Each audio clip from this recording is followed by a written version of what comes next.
Mga igsuon, karon na ang katapusang misa de Gallio. Unsa man ang inyong gibati nga nakumpleto nato ni. Sige, paminawan ang inyong gibati sa inyong kasing-kasing. Unya magdungan ta karon sa pagpadayag sa atong gibati. Nabati na? Sige, ato magdungan ta. Akong gibati ang dakong kaguol. Kay natapos naman ni karon. Dayon ugma ani magkita pa ta ni ugma. Og sa sunod ugma o sa sunod pa nga ugma. Murag di na kita makita, murag katapusan siguro nato ni no. Maghulat na putag usa ka tuig ani nya mag-utro ta. Tinuod yun nga matag adlaw bitaw no, sugod atong unang misa sa kadlawon, gibati nato ang kalipay o kahinam. Bisan og duka, nabisag tugnaw, nagitngit pa, usahay gani kay muulan pa, pero walay reklamo. Kay nga naman, kalipay ang pagsakripisyo. O kalipay po nga magsimba nga nagkahiusa. Bisan o mutaas ang wali, okay ra. Bisan kung taas ang misa, okay ra. Bisan wala kita maka-answer sa question and answer portion, okay ra gihapon. Okay, winner man punta sa kape o sa pandesal. So dako gyud kay nato nga pasalamat labi na sa atong mga chapel leaders and officers, sa mga nanay, mga tatay nga nagdala sa tong pay wa gyoy sipyat mo sobra paghali. Mo nang wala gyoy ni pauli nga naghilak og nagbagulbol. Sunod semana ani unsa kay may tabo no? Maghilak na gyud ko ani. Kaya mo simba ang mga suki na lang. Wala na choir. No bakasyon naman ng choir ani. Mga igsuon human sa siyam kaadlaw. Pareho ta gibati ni Zacarias sa ebanghelyo. Mingon ang kasulatan, napuno sa Espiritu Santo ang iyang amahan na si Zacarias. Kung sa may tabo sa tao nga puno sa Espiritu Santo, nanagna man si Zacarias. So may tabuan kita kay kabalo na punta mo tagna. So makatagna na gyud asa dapit naglingkod ang inyong crush ani sa misa de Gallio. Nahibal-a na kinsa nga tong crush? Kining pagpanagna ni Zacarias kay magtudlo ka nato ang tao nga puno sa Espiritu, ang iyang kasing-kasing ug hunahuna na andam sa pagkatao sa atong manunubos. So nagpasabot kay nahinluan na ang iyang kasing-kasing. Posible nga kining siyam ka adlaw kay daghang sulod ang atong kasing-kasing og busa kay naamang kita nahilom. Di ta makasulti kay puno ta sa kabalaka, kahadlok, pagduda, mga kasuko. Pero karon kay nahuman naman siyam ka adlaw. So nadawat nato ang gasa sa may gasa ani. Ang gasa sa Espiritu Santo. At tungod kay naaman ang Espiritu karon, makahimo na kita sa may atong isulti ani. Kini bitong siyam ka adlaw kay mo man say hugot kaayo nga panahon sa pag-ampo. Kinasing-kasing gayud nga pag-ampo. Mana nga di kita magbahay, doon na magitay nadawat kitang tanan. Gikan sa atong paghilom karon kay makahimo na kita sa pagtingo. Gikan sa atong mga pagduda kay karon duna na ang pagtuo. Nagikan lang sa mga pulong kay duna na kitay mga buhat. Si Zacarias, pila galito siya ka bulan nga dili makatingo. Imagine gud siyam. Ganahan mo ana nga di mo makatingo. Siyam ka bulan. Ganahan mo? Ang bana kay ganahan nga dili makatingog ang asawa sa siyam ka bulan. Murag nindot siguro kaayo no paguli sa bana no. Hilom kaayo ang balay. No murag dunay kalinaw. Pero kining paghilom ni Zacarias kay dako pod ni nga pagtulunan niya og nato. Sa may pagtulunan ani. Kana bitaw sa dili pa dayta mo storya kinahanglan makakaton una nga mo hilom. Kay usahay manggod duna manggoy mga sitwasyon nga mas makatabang ang paghilom kaysa pag-istorya dayon. Sa kinirma atong mga baba kay di man mapugnan. Kung doon na bitoy atong mabatian nga istorya, kung sa may atong buhaton, mutubag dayon. Pangitaon na ito nag-isa ng istorya diya. Kinsa man na. So, kaya di na ito mapugnan. Unya, kaya di man mapugnan imong baba, karon. Unsa may imong na istorya.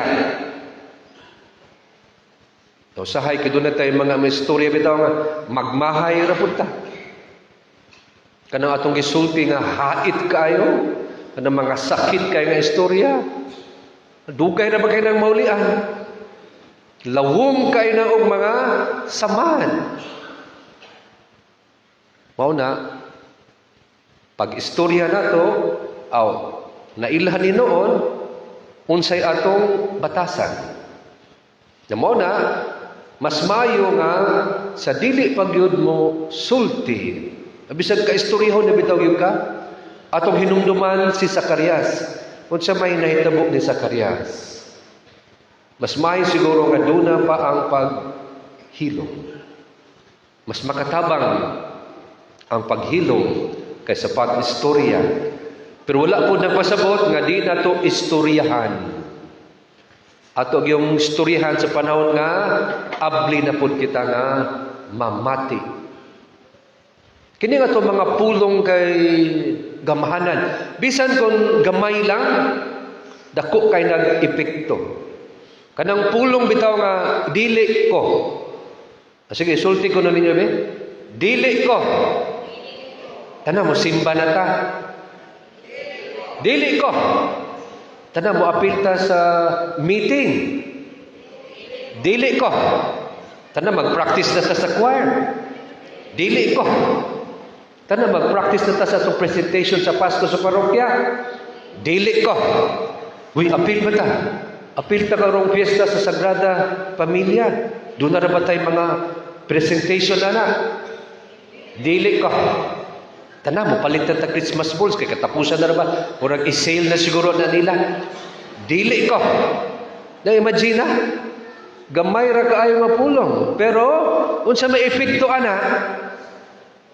Makapatay sa kalipay, mupatay sa kadasig, mupahilom sa pag-alaga. Namun siya nahitabo ni Zacarias, na amang siya kay unsa may tubag niya sa sugo sa Ginoo, dili ko puno sa kahadlok, pagduda o reklamo. Pero katong iya paghilom kay di man to silon. Bumoto siya muumol pod sa kasing-kasing ni Zacarias. Muhinlo sa iyang kasing-kasing. Aron nagikan sa iyang kahadlok, pagduda o reklamo kay mugawas na. Mugawas ang iyang pagtuo. Na karon mo niya itong nadungog. Nga nindot makaayo di ay may madakin mo istorya ni Zacarias, no? Kung ato bitang pamalandungan niyang gisulti, puno yung kaayo sa Espiritu sa Ginoo. Makasulti mo ato. Sama ni ato. Puno sa pagdayeg sa Ginoo niya. Puno po sa pagpasalamat. Unya nakita niya unsay kaugmaon sa iyang anak. So mga igsuon, na kining human magyud sa mis na kompleto magyud ni. Karon ang ato mga tingog ani unsa naman? Dili na tingog sa reklamo. Di na po tingog sa bagulbol, di na po tingog sa kasuko. Kundi mga tingog sa pagpasalamat, tingog sa pagsalig, tingog sa pag-alagad. Mga igsoon, pila na lang ka oras o magsaulog na ta sa Pasko. Excited na mo? Lipay na mo? Hinay man kay Lord, di madungog. Ang Ginoo ba sa di man madungog, Lord? Ug tungod sa inyong kalipay, unsa may inyong buhaton? Magpasalamat sa Dios. Ayaw mo kalimot ana. Magpasalamat sa Ginoo. Wala may Pasko kung wala si Kristo. Ang sentro sa Pasko, kinsa galito? Tuy bata bitaw nakatubag ito, no? Pagpangutana, kinsa ang sentro sa Pasko? Si Jesus. Muna busa, karong gabi kay na pamatay misa, na muapil mo, balik mo karong gabi sa inyong tubag. Mubalik siguro. Ugma kay December 25, piyestang iglilihi. Musimba pa magbalik ani, alas 9 ang misa, sa tubag. Dili ko.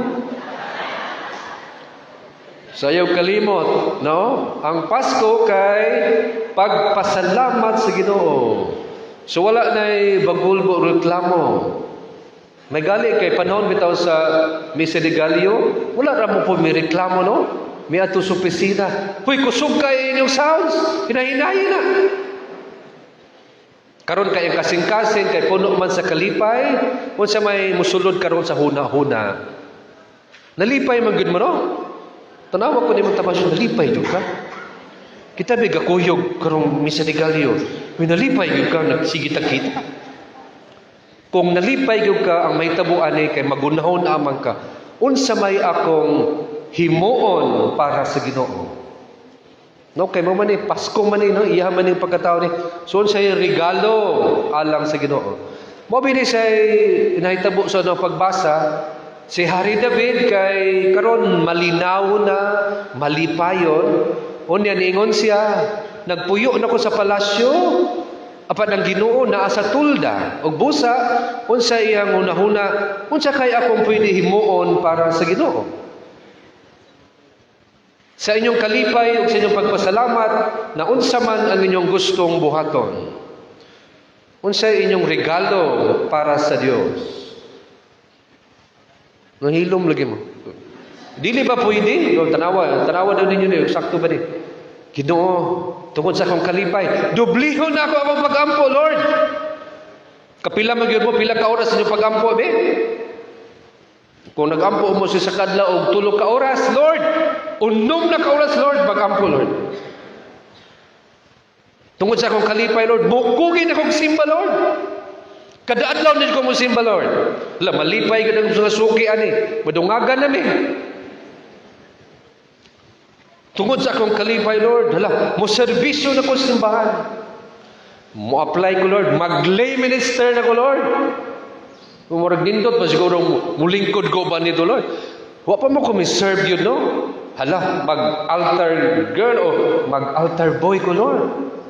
O mag-lector, mo-appeal na ko sa choir, Lord. Bisag yabag ko, Lord.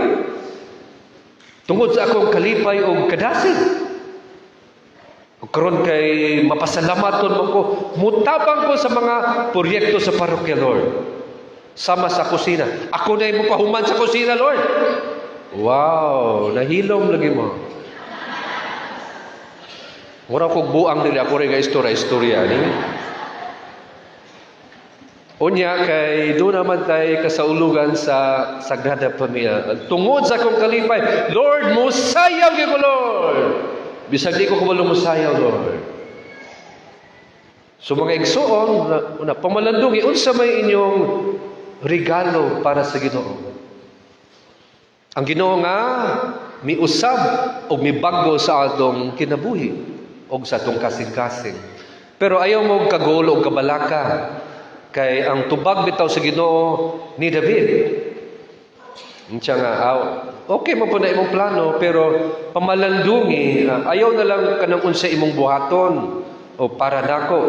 Pamalandungi unsa may gihimo sa Ginoo diha sa imong kinabuhi. Muna giingon sa Dios kang David, gikuha ko ikaw sa sibsibanan, gihimo kang hari, gibuntog ko ang imong mga kaway, gihatagan ko ikaw og kalinaw, palungkaron ko ang imong banay, o gingari hangtod sa hangtod. So gusto sa Ginoo nga masabtan ni David, ang tanan nga ana niya, buhat kini sa Dios. O ang buhaton gyud bitaw ni David ani, mao ang pagdawat ani, ug ang pagpasalamat, ug ang magpabilin nga matinud-anon. So dili si David ang magtukod sa balay alang sa Dios. Ang Dios mo ang magtukod og balay kang David. Og busa ang awit sa Salmo. So ito'y tubag sa Salmo. Awiton ko kanunay ang kaayo sa Ginoo. Og ang mga pulong ni Zacarias sa Ebanghelyo mingon usab, daygo nato ang Ginoo kay miani siya aron pagtabang og paglawas sa iyang mga katawhan. Mga igsuon, nahuman gyud nato ang Misa de Gallo, napuno ta sa kalipay ug kadasig. Pero dili ni mo'y katapusan. Muna siya'y sinugdanan sa usa ka bag-ong kinabuhi sa pagtuo. Muna ayaw lang sa ihunong ang inyong kalipay karon. Dad kini nga kalipay, labi na sa tibuok tuig. Kaing tinuod yun nga bunga sa Misa de Gallo, di lang ang pagkompleto sa siyam kaadlaw, kundili ang pagbag-o sa atong kasing-kasing, nga magpabilin kitang matinud-anon ug matinumanon sa sugo sa Dios. Amen.